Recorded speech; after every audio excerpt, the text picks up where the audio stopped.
militer. Sebelumnya kita perkenalan dulu. Yang pertama,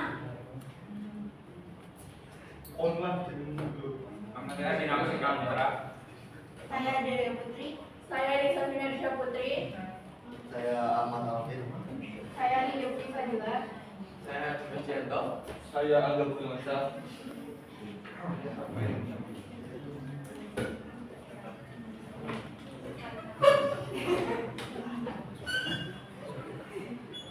Manfaat ChatGPT di bidang militer. Jadi yang pertama ada pembuatan materi pelatihan. Salah satu contoh bagaimana ChatGPT dapat digunakan dalam konteks militer adalah dalam pembuatan materi pelatihan. Model ini dapat dilatih pada kumpulan besar teks khusus militer seperti manual lapangan dan panduan pelatihan, dan kemudian digunakan untuk menghasilkan materi pelatihan baru atau ringkasan materi yang sudah ada. Hal ini dapat menghemat waktu dan sumber daya untuk departemen pelatihan dan pendidikan di lingkungan militer.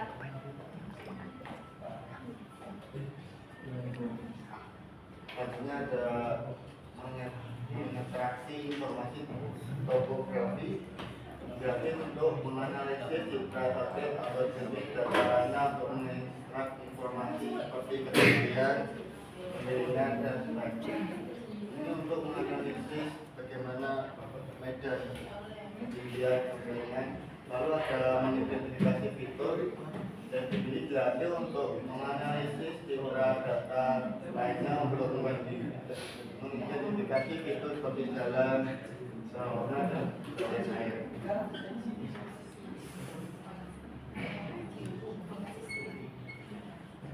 Selanjutnya ada menganalisis vegetasi, dapat digunakan untuk mengidentifikasi area dengan vegetasi lebat yang dapat digunakan untuk perlindungan atau persembunyian, atau mengidentifikasi area dengan vegetasi yang jarang dapat digunakan untuk pengawasan. Contohnya seperti kita menganalisis di mana tempat-tempat persembunyian yang tepat mungkin. Lalu ada menganalisis iklim, dan ini dapat dilatih untuk mengekstrak informasi dari data meteorologi dan perakiraan cuaca untuk mengidentifikasi pola dan tren seperti suhu, curah hujan, angin, dan radiasi matahari. Lalu ada menganalisis data historis, dan ini dapat dilatih untuk menganalisis data historis seperti peta sejarah, foto, dan jenis informasi lainnya. Baik, selanjutnya ada robotika militer. Nah, ChatGPT juga digunakan untuk robotika militer. Contoh penerapannya itu yang pertama ada pengenalan ucapan. Nah, pengenalan ucapan di sini ChatGPT dilatih untuk mengumpulkan data ucapan yang besar untuk mengenali dan memahami perintah lisan. Ini dapat digunakan untuk mengendalikan robot dan drone kita, sehingga memungkinkan mereka merespon perintah. Kemudian yang kedua, memahami bahasa alami. ChatGPT dilatih untuk memahami perintah dan pertanyaan bahasa alami, serta meresponnya dengan tepat. Penerapan pemahaman bahasa alami ini untuk melatih robot dan drone kita merespon perintah suara atau melakukan tugas tertentu seperti navigasi, pelacakan, dan pengawasan. Kemudian ada pemeliharaan, kemudian ada pengawasan. Nah, ChatGPT dilatih untuk merangkum sejumlah besar data sensor, rekaman pengawasan, dan informasi lainnya. Ini digunakan membantu untuk mengekstrak informasi penting dan mengurangi waktu dan upaya yang diperlukan. Selanjutnya, untuk kesadaran situasi, ChatGPT dilatih untuk menganalisis data sensor, nah, rekaman pengawasan, dan informasi lainnya untuk memberikan kesadaran situasional yang dapat membantu meningkatkan pengambilan keputusan dengan robot dan drone kita.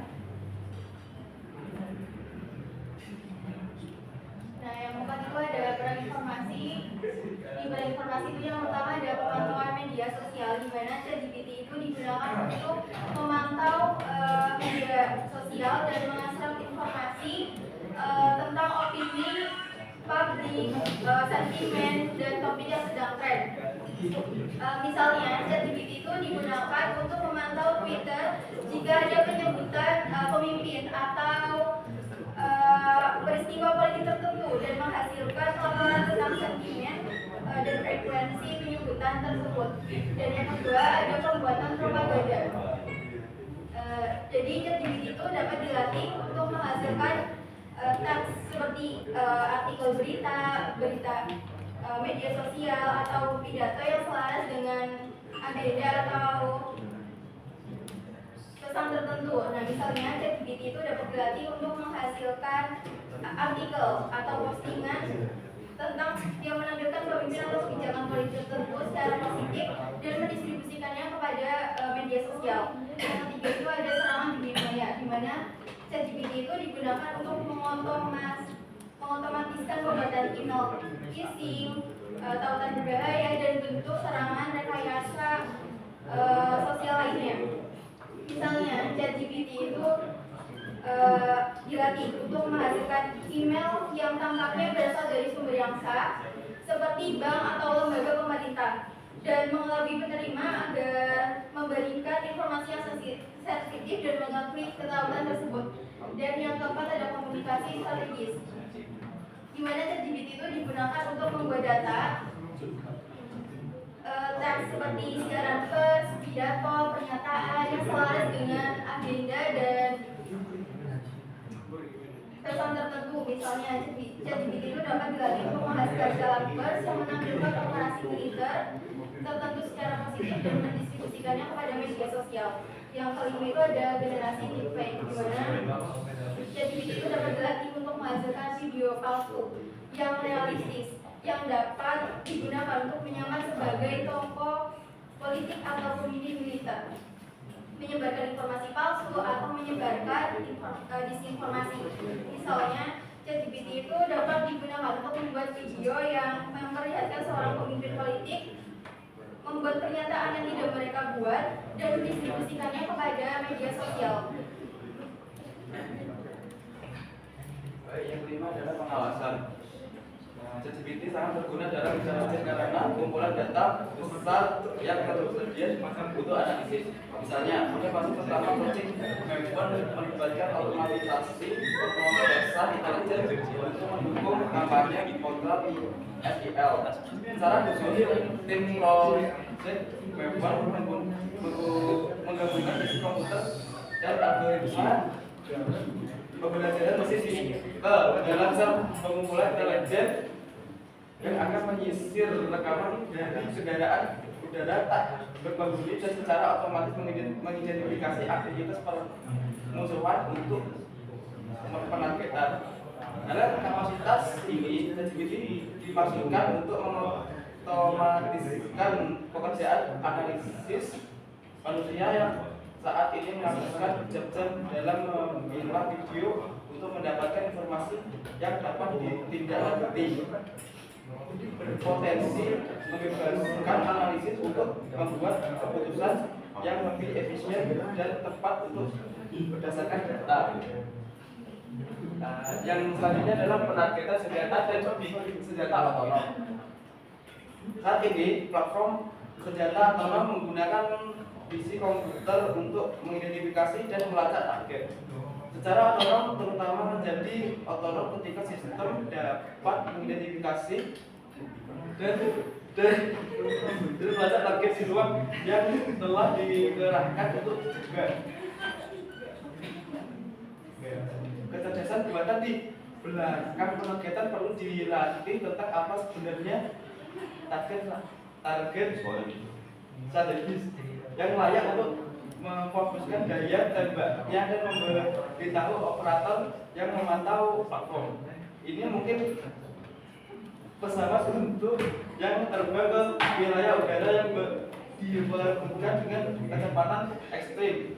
Target yang ditembakkan ke kota atau mengangkut personil lapis baja yang melaju di jalan kecil. Jadi Senjata otonom memungkinkan mata penglihatan komputer yang selalu waspada dengan dilatih untuk mencegah serangan roket mendadak dengan cara menargetkan dan menembak jatuh roket musuh di udara sebelum dapat meledak di daerah penduduk.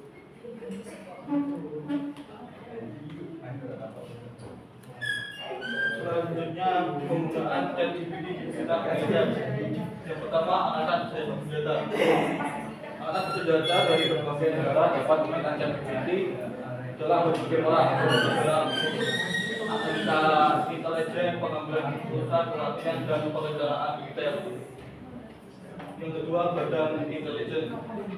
Badan intelijen nasional dan lembaga sejenis biasanya menggunakan teknologi dan bisa badan untuk menganalisis data intelijen, memantau aktivitas musuh potensial dan mengidentifikasi ancaman keamanan nasional. Yang ketiga, pengembangan pertahanan. Perusahaan pertahanan dan kontraktor militer mungkin menggunakan ChatGPT dalam pengembangan teknologi militer seperti pesawat, sistem senjata dan sistem pertahanan. Yang keempat, pemeliharaan dan logistik. Bagian dari personel militer yang bertanggung jawab atas pemeliharaan, perawatan dan logistik peralatan militer juga dapat menggunakan ChatGPT untuk mendukung tugas mereka. Yang kelima, pusat komando dan kontrol militer menggunakan ChatGPT dalam operasi militer untuk memantau dan mengambil keputusan strategis. Yang ke-6,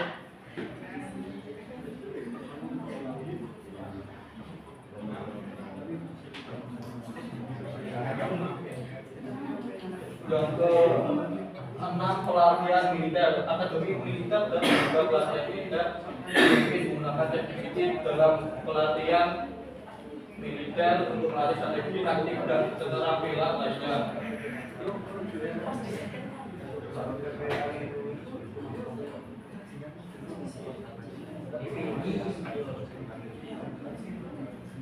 Selanjutnya bunyinya ChatGPT di bidang militer. Yang pertama, analisis intelijen yang cepat dan akurat.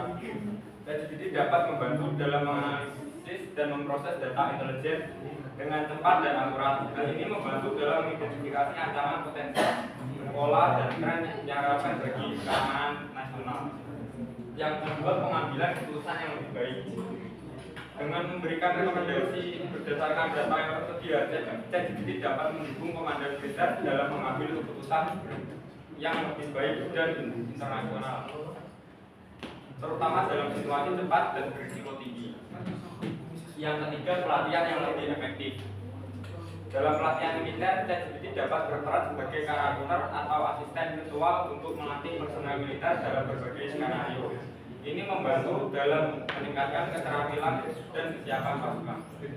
Yang keempat, efisien operasional. ChatGPT dapat digunakan untuk mengotomisasi tugas-tugas rutin seperti pemeliharaan peralatan militer, perencanaan logistik, dan komunikasi. Ini meningkatkan efisiensi dan mengurangi beban kerja personel. Yang kelima, pengembangan teknologi militer. ChatGPT dapat digunakan dalam pengembangan teknologi militer, mempercepat proses riset dan pengembangan sistem senjata, peralatan, dan teknologi lainnya. Yang terakhir, pengurangan resiko manusia. Dalam beberapa situasi, penggunaan teknologi kecerdasan buatan dapat membantu mengurangi resiko bagi personel militer, terutama dalam situasi perang dan konflik.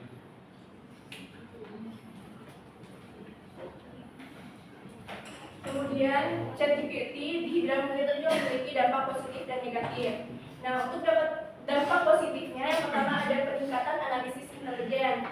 Peningkatan analisis intelijen ini dapat mengidentifikasi ancaman potensial dan mengambil tindakan yang sesuai. Kemudian yang kedua, pengambilan keputusan yang lebih baik. Nah, ChatGPT akan membantu komandan militer dalam pengambilan keputusan yang lebih baik dan lebih profesional. Kemudian yang ketiga ada efisiensi operasional. Nah, ChatGPT dapat digunakan untuk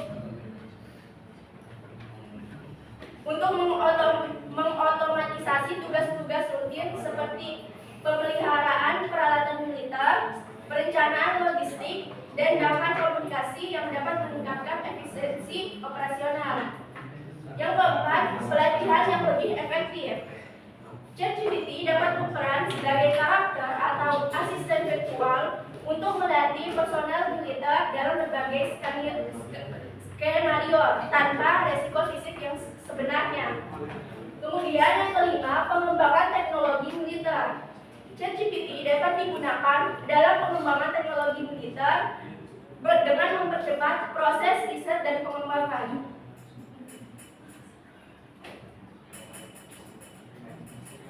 Kemudian dampak negatif.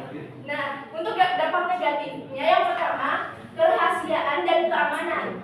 Penggunaan teknologi kecerdasan buatan dalam militer dapat meningkatkan resiko kebocoran data atau serangan siber. Nah, yang kedua, ada keputusan berbasis algoritma. Kepercayaan yang berlebihan pada sistem ChatGPT, sistem AI seperti ChatGPT dalam pengambilan keputusan militer dapat menimbulkan masalah jika teknologi tersebut melakukan kesalahan atau salah memilih nilai situasi. Kemudian yang ketiga, etika dan penggunaan yang tidak etis. Penggunaan ChatGPT dalam militer juga memunculkan pertanyaan etika terkait dengan penggunaan kecerdasan buatan dalam konteks perang seperti penggunaan senjata otonom. Kemudian yang keempat, ketergantungan teknologi. Ketergantungan yang berlebihan pada teknologi kecerdasan buatan dalam militer dapat membuat militer rentan jika teknologi tersebut mengalami gangguan teknis. Kemudian yang terakhir, pertanyaan hukum internasional, yang dimana kecerdasan buatan dan militer juga dapat memunculkan pertanyaan hukum internasional, terutama dalam hal penggunaan senjata otonom.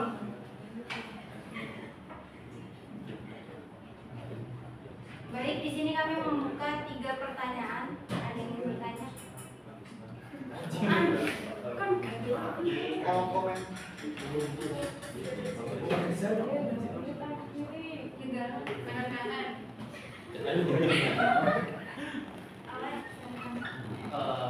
Di sini mau tanya, kalau semisal tadi kan kalian bisa buat kontrol sesuatu dari jarak jauh, itu kenapa ada beda kayak drone Israel kok tiba-tiba hancurin ke Israel sendiri? Apakah yang bermasalah itu dari EM sendiri atau ada campur tangan orang lain? amputasi. Pertanyaannya kita tampung dulu. Boleh disilakan. Ada yang ingin bertanya lagi? Ada jawabannya sudah.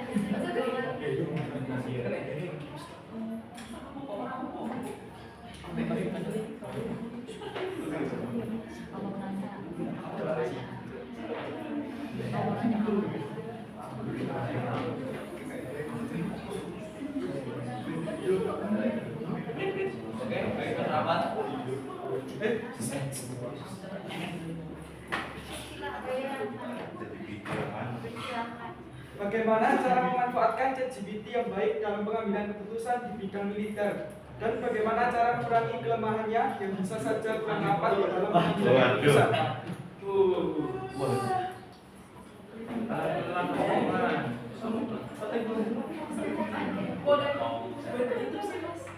Lagi. Bagaimana cara memanfaatkan ChatGPT yang baik dalam pengambilan keputusan di bidang militer? Dan bagaimana cara mengurangi kelemahannya yang bisa saja kurang rapat dalam pengambilan keputusan? Satu lagi ada yang ingin bertanya?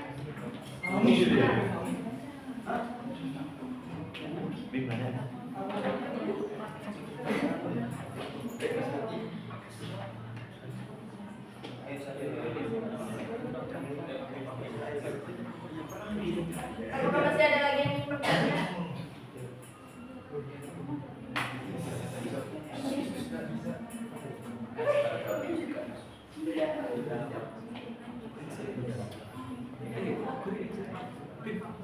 Apakah masih ada lagi yang tidak? Ya udah, untuk jawabannya kami diskusikan terlebih dahulu. Ya, yang apa ya, Pak?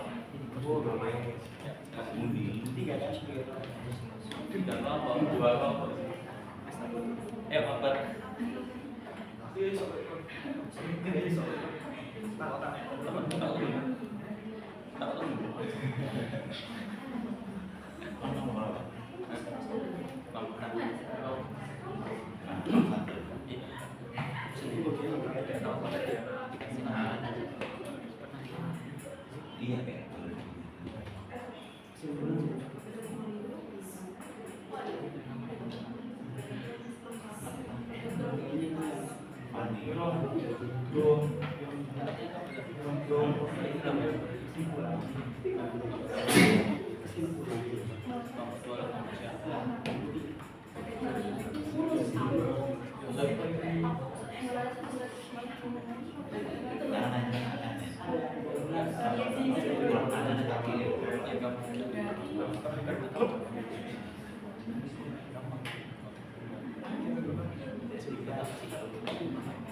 Mana pasnya?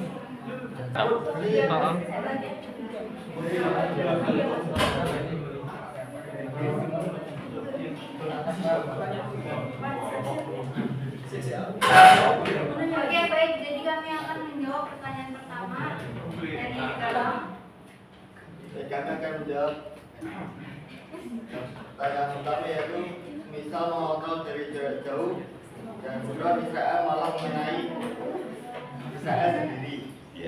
Baik, memfasilitasikan kami nomor 2, yaitu keputusan berbasis algoritma, dan menjelaskan tentang bagaimana ChatGPT salah satunya keputusan berbasis algoritma, yang dimana dalam ChatGPT dapat melakukan kesalahan atau salah menilai situasi. Contohnya, kemungkinan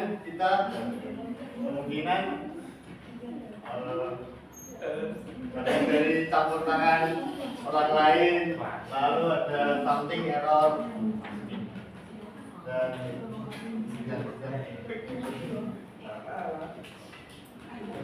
Oke, apa dari dalam Dari aku kenapa? udah cukup dengan jawabannya? Kalau cukup sih belum ya, tapi kalau cukup belum, tapi jawab iya. Mau ditambahin atau gimana? Bisa. Sekali akan menjawab pertanyaan dari Rahman. Dan saya akan menjawab pertanyaan dari Rahman. Jadi menurut kami yang baik itu dengan cara hati-hati karena informasi dalam ChatGPT juga sangat sensitif. Nah, seperti pemanfaatannya itu seperti yang ada di BPT. Yang pertama membuat materi pelatihan, di mana menghasilkan materi pelatihan, terus ringkasan materi yang sudah ada, terus yang kedua ada analisis medan. Terus yang ketiga ada robotika militer, yang keempat perang informasi, dan yang kelima pengawasan, yang keenam penerbitan senjata dan senjata otonom. Kemudian untuk selanjutnya itu bagaimana mengurangi kelemahan dalam pengambilan keputusan tersebut. Nah, menurut kami bisa dengan cara mencari informasi lagi dari sumber lain yang lebih valid. Karena seperti yang kita ketahui, ChatGPT juga bisa melakukan kesalahannya. Apakah menjawab?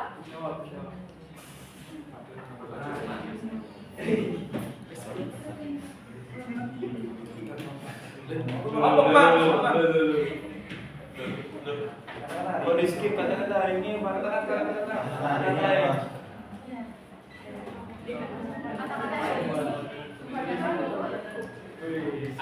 Jadi ada sedikit motivasi, yaitu ketika kamu merasa kehilangan harapan, ingat bahwa Tuhan telah menciptakan rencana terindah untuk hidup kita.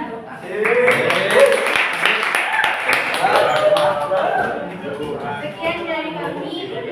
Mohon maaf jika ada kesalahan kata atau kesalahan kalimat. Sekian dari kami. Wassalamualaikum